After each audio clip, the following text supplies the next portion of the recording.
नमस्कार, दरिलो खबरमा यहाँलाई हार्दिक स्वागत छ। आज बैतडको राजनीतिक विशेष लिएर आएका छौँ।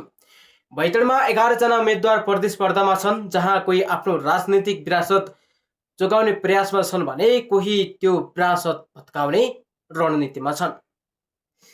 यहाँ एमाले, काङ्ग्रेस, नेपाली कम्युनिस्ट पार्टी, राष्ट्रिय स्वतन्त्र पार्टी र राष्ट्रिय प्रजातन्त्र पार्टी लगायतका दलहरू चुनावी मैदानमा छन्। गत निर्वाचनमा 33,611 मतसहित प्रतिनिधि सभा सदस्य निर्वाचित भएका एमाले नेता दामोदर भण्डारी चौथो पल्ट प्रतिस्पर्धामा उत्रिएका छन्। भण्डारीले 2070 सालको दोस्रो संविधान सभा, 2074 र 2079 को प्रतिनिधि सभा निर्वाचन जितेका थिए।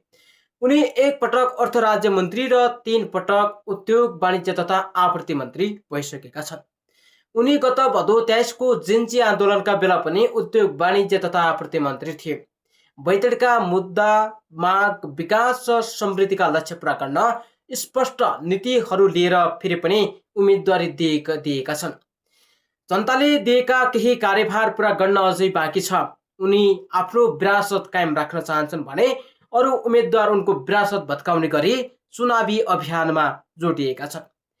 भण्डारीसँग बैतडीमा अहिले सबै नयाँ अनुहारहरू प्रतिस्पर्धामा छन्।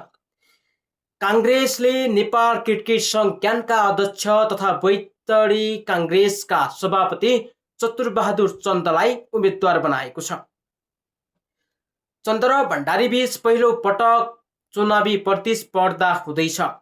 चन्द 2 कार्यकाल क्यानको नेतृत्वमा रहेका चन्द शिक्षकबाट राजीनामा दिएर राजनीतिमा आएका हुन्।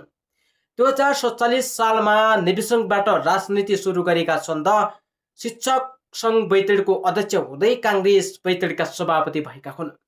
जिल्लाको समग्र विकासका लागि आफूले उम्मेदवारी दिएको चन्दको भनाइ छ।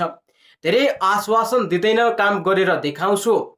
क्यानको नेतृत्व गरेर नेपाली क्रिकेटलाई दिलाएको सफलता जस्तै राजनीतिबाट जिल्लाको समग्र सफल बनाउने चन्दको दाबी छ।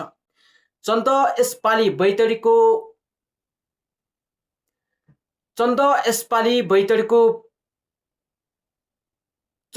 यसपालि काङ्ग्रेसको पुराना साग फर्काउने दाउमा छन्। यस्तै नेपाली कम्युनिस्ट पार्टी नेकपाले पूर्व जिल्ला सभापति समेत रहेका परमानन्द भट्टलाई पहिलो पटक उम्मेदवार बनाएको छ। उनी तत्कालीन एकीकृत समाजवादीबाट आएका हुन्। भट्ट एमाले बैतडीका संस्थापक पनि हुन्। उनी एमालेको नेतृत्व हुँदा अहिलेका उम्मेदवार दामोदर भण्डारी विद्यार्थी राजनीतिमा थिए। अहिलेको निर्वाचनमा उनी भट्ट भण्डारीको विरासत तोड्ने प्रतिस्पर्धामा उत्रेका छन्। समग्र बैतडीको विकास निर्माणका लागि र जिल्लामा सुशासन कायम गर्न आफूले उम्मेदवार दिएको भट्टको दाबी छ। यस्तै गरी राष्ट्रिय स्वतन्त्र पार्टीले काङ्ग्रेस परित्याग गरेका 2 पटक प्रदेश सभा सदस्यमा पराजित भएका हरिमोहन भण्डारीलाई उम्मेदवार बनाएको छ। नयाँ भिजन लिएर जिल्लाको समग्र विकासका लागि नयाँ शक्तिको रूपमा आफूले उम्मेदवारी दिएको भण्डारीको तर्क छ। राष्ट्रिय प्रजातन्त्र पार्टीबाट पूर्व प्रधानमन्त्री लोकेन्द्र बहादुर चन्दका छोरा भूपेन चन्द लगायत बैतडीमा 11 जनाले उम्मेदवारी दिएका छन्।